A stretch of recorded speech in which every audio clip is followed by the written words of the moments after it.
ఈరోజు శాసనసభ బీఏసీ సమావేశంలో ప్రభుత్వం హామీలను అమలులో ఎత్తివేయడమే కాదు, శాసనసభ సమయాన్ని కూడా ఎత్తేస్తున్నారు. హామీలే ఎత్తేసింది అనుకున్నాం కానీ శాసనసభ కాలపరిమితిని కూడా ఎత్తేసే కార్యక్రమం చేపట్టినారు. అసెంబ్లీ కేవలం బడ్జెట్ అనేటువంటిది 4 రోజుల్లో ముగించే విధంగా ప్రయత్నం చేస్తున్నారు. ఇది గత శాసనసభ చరిత్రలో ఎప్పుడు కూడా జరగలేదు. గతంలో ఎప్పుడైనా బడ్జెట్ కనీసం 8-10 రోజులు చర్చ జరిగేది.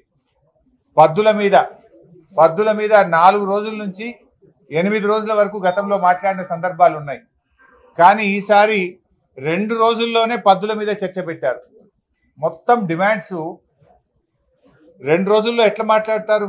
ఒక్కో రోజు 15-20 డిమాండ్లు ఒకటే రోజు మాట్లాడాలంట. దాని మీద ప్రవేశపెట్టుడు, చర్చ జరుగుడు, ప్రభుత్వం సమాధానం చెప్పుడు, దాన్ని ఆమోదించుడు.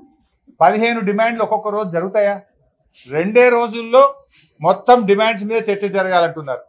బడ్జెట్ మీద చర్చ, రిప్లై ఒకటే రోజు పూర్తి కావాలంటున్నారు. అప్రాప్రియేషన్ మీద ఒకటే రోజు ప్రవేశపెట్టడం, చర్చ జరగడం, సమాధానం చెప్పడం, పాస్ చేయడం. అంటే మొత్తంగా 4 రోజుల్లో బడ్జెట్ సమావేశాలు ముగించే ప్రయత్నం చేస్తున్నారు. అంటే కనీసం శాసనసభలో చర్చించడానికి కూడా ఈ ప్రభుత్వం సిద్ధంగా లేదు. ఇది చాలా దుర్మార్గమైనటువంటి విషయం. కేవలం గతంలో ఇదే కాంగ్రెస్ పార్టీ నాయకులు 10 రోజులైనా బడ్జెట్ సమావేశాలు, 12 రోజులైనా బడ్జెట్ సమావేశాలు, నెల పెట్టాలి, 30 రోజులు పెట్టాలని మాట్లాడింది. కానీ ఇప్పుడు 4 రోజులకు మొత్తం బడ్జెట్ చర్చను 4 రోజులకు కుదించేస్తున్నారు. ఇది అత్యంత బాధకరం, దుర్మార్గం. అదేవిధంగా మేము బీఆర్ఎస్ పార్టీ పక్షాన కనీసం 15 రోజులు బడ్జెట్ సమావేశాలు జరపాలని చెప్పి బీఏసీలో మేము డిమాండ్ చేయడం జరిగింది. అంతేకాకుండా మేము ప్రధానమైనటువంటి అంశాలు ఒక 9 అంశాలు ప్రభుత్వం ముందు మేము బీఏసీ సమావేశంలో పెట్టాం, స్పీకర్ గారి ముందు పెట్టాం. ముఖ్యంగా రేపు ఈ రాష్ట్రంలో రాష్ట్ర ప్రభుత్వం నిరుద్యోగ యువతీ యువకులకు చేసిన అన్యాయం, నిరుద్యోగుల పోరాటాన్ని అణిచివేస్తున్న తీరు, నిరుద్యోగుల మీద అక్రమంగా పెడుతున్న కేసులు, నిరుద్యోగ యువతీ యువకులను హాస్టళ్లలో చొరబడి వాళ్ళను కొడుతున్నటువంటి తీరు, అశోక్ నగర్ సెంట్రల్ లైబ్రరీలో దాడి చేసిన తీరు, ఈ యొక్క మొత్తం నిరుద్యోగ సమస్యలు, అదేవిధంగా జాబ్ క్యాలెండరు, గ్రూప్ 2, గ్రూప్ 3 ఉద్యోగాలకు పోస్టుల సంఖ్య పెంచడము, దీని మీద రేపు చర్చ పెట్టాలని చెప్పి బీఆర్ఎస్ పార్టీ తరఫున స్పీకర్ గారి ముందు ప్రతిపాదన పెట్టాం. రేపు నిరుద్యోగుల ఎజెండాను తప్పకుండా చేపట్టాలని, దీన్ని మీద చర్చ జరపాలని, ఈ రాష్ట్రంలో లక్షలాది మంది నిరుద్యోగ యువతీ యువకులను కాంగ్రెస్ పార్టీ మోసం చేసింది. మీరు ఆ రోజు వాళ్ళకు పంచరంగుల ప్రచారం చేసిండ్రు, కలలు చూపించిండ్రు, జాబ్ క్యాలెండర్ ఇస్తామని, 2 లక్షల ఉద్యోగాలు ఇస్తామని ఫుల్ పేజ్ అడ్వర్టైజ్మెంట్లు ఇచ్చి ఇవాళ వాళ్ళను రోడ్ల మీదకి తెచ్చినారు. వాళ్ళ మీద అక్రమ కేసులు పెడుతున్నారు. దాని మీద రేపు చర్చ జరగాలని చెప్పి బీఆర్ఎస్ పార్టీ పక్షాన బీఏసీలో చెప్పడం జరిగింది. సో వాళ్ళు పెడతారని ఆశిస్తున్నాం. కానీ ఏ విషయం స్పీకర్ గారు ఇవాళ నిర్ణయం తీసుకొని సాయంత్రం కల్లా రేపు ఏ అంశాన్ని చేపడతామనేది చెప్తామని చెప్పారు. కానీ ప్రధాన ప్రతిపక్షంగా ఇవాళ నిరుద్యోగుల సమస్య మీదనే రేపు చర్చ జరపాలని చెప్పి మేము గట్టిగా డిమాండ్ చేశాం. ఎందుకంటే మొన్న గవర్నర్ గారికి కూడా నిరుద్యోగుల సమస్యల మీద బీఆర్ఎస్ పార్టీ పక్షాన గవర్నర్ గారి దృష్టికి కూడా తీసుకుపోయాం. శాసనసభలో ఇది ప్రాధాన్యత కలిగిన అంశం కనుక, లక్షలాది మంది యువతీ యువకుల సమస్య కనుక దీని మీద రేపు చర్చ జరపాలని చెప్పి మేము గట్టిగా పట్టుబట్టాం. ఇవి కాకుండా మరో 8 సమస్యలు కూడా ప్రభుత్వం ముందు పెట్టాం. ఒకటి, రాష్ట్రంలో శాంతి భద్రతల నిర్వహణలో వైఫల్యం. ఈ ప్రభుత్వం వచ్చినాక రోజు మర్డర్లు జరుగుతూ ఉన్నాయి, రేపులు జరుగుతూ ఉన్నాయి, చైన్ స్నాచింగ్ పెరిగిపోయింది, మొత్తం లా అండ్ ఆర్డర్ కుప్ప అయిపోయింది. పోలీసింగ్ వ్యవస్థ మొత్తం కూడా 10 ఏళ్ళు ఎంత అద్భుతంగా ఉండనో ఈ గవర్నమెంట్ వచ్చిన తర్వాత శాంతి భద్రతల నిర్వహణలో పూర్తిగా ఫెయిల్ అయిపోయింది. మొత్తం ఆధారాలతో సహా చర్చ పెట్టాలి. ఈ 6 నెలల కాలంలోనే ఎందుకు ఇంత జరిగింది, ఎక్కడ చూసినా ఇలా భయపడే పరిస్థితులు వచ్చినాయి. అందువల్ల దాని మీద చర్చ జరగాలని కూడా చెప్పాం. అదేవిధంగా చేనేత కార్మికుల ఆత్మహత్యలు, ప్రభుత్వం యొక్క నిర్లక్ష్య వైఖరి, చేనేత కార్మికుల విషయంలో చేనేత రంగాన్ని కాపాడడంలో ఈ ప్రభుత్వ నిర్లక్ష్య వైఖరి మీద చర్చ జరగాలని కూడా అడిగాం.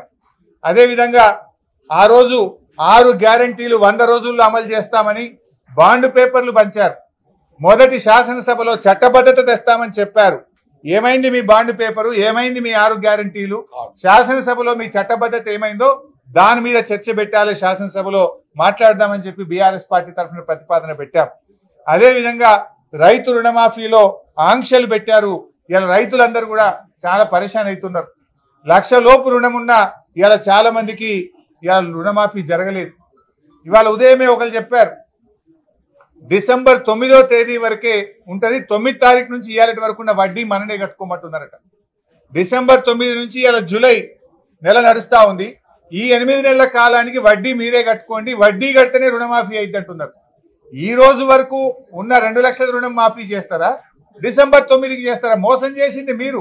మొదటి సంతకం పెట్టమన్నారు, డిసెంబర్ 9 నాడే రుణమాఫీ చేస్తామని ఇవాళ వడ్డీలు కట్టుకోమని బ్యాంకులో రైతుల ముక్కుబిండి వసూలు చేస్తున్నారు. రేషన్ కార్డులో పేరు లేదని రుణమాఫీ ఆగింది, ఇంట్లో ఒకరికి ఉద్యోగం ఉందని రుణమాఫీ ఆగింది. రుణమాఫీ విషయంలో రాష్ట్ర రైతుల్ని కాంగ్రెస్ పార్టీ మోసం చేసింది కనుక దీని మీద చర్చ జరగాలి, రైతులకు భరోసాని ఇవ్వాలి, ఈ చర్చకు ముందుకు రావాలని చెప్పి కూడా బీఆర్ఎస్ పార్టీ కోరడం జరిగింది.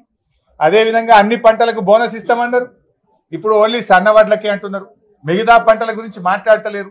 ఈ పంటలకు బోనస్ విషయంలో రైతు భరోసా విషయంలో చర్చ జరపాలని బీఆర్ఎస్ పార్టీ మా బీఏసీలో మేము కోరడం జరిగింది. అదేవిధంగా పల్లె ప్రగతి పట్టణ ప్రగతిని అటకెక్కిచ్చారు. గ్రామ పంచాయతీలకు మున్సిపాలిటీలకు నిధులు ఇస్తలేరు, మొత్తం పారిశుధ్య నిర్వహణ ఎక్కడికక్కడ నిలిచిపోయింది. గ్రామాల్లో diarrhoea, malaria, dengue, viral fevers తో ప్రజలందరూ ఇబ్బంది పడుతున్నారు. హైదరాబాద్ లో ప్రతి 3 ఇంట్లకు ఒక ఇంట్లో జ్వరంతో బాధపడుతున్నారు, ప్రజలు కష్టాల్లో ఉన్నారు. ఇవాళ మొత్తం ఈ ప్రభుత్వం స్థానిక సంస్థల్ని నిర్వీర్యం చేసింది, ₹1 విడుదల చేస్తలేరు కనుక ఈ స్థానిక సంస్థలకు ఇవ్వాల్సిన నిధుల మీద పూర్తి స్థాయి చర్చ జరగాలి.